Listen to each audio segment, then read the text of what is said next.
Hey folks, it's Duke here from GeoFolks. Today we're going to work on counting the number of fields within a feature class using Python.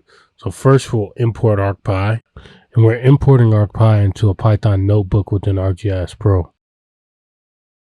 So first we'll make a variable for all the field names.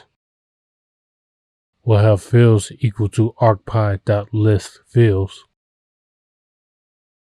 and we'll capitalize the L and the F.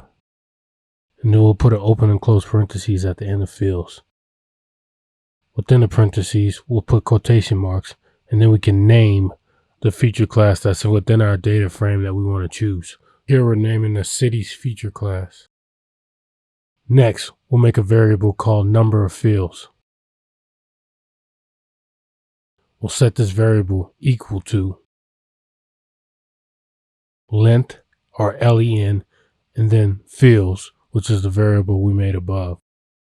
From there, what we'll do is we'll print the number of fields.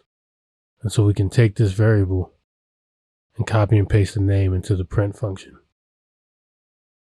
Once we have this, we're able to calculate the number of fields within a feature class. So we can click Run.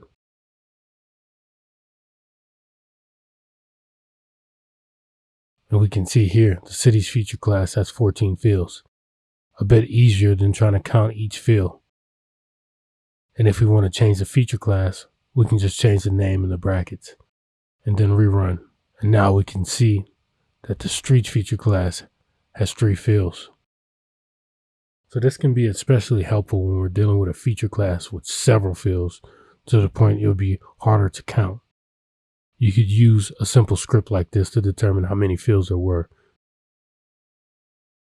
If you found this video helpful, please like, subscribe, and hit the notification bell for more content.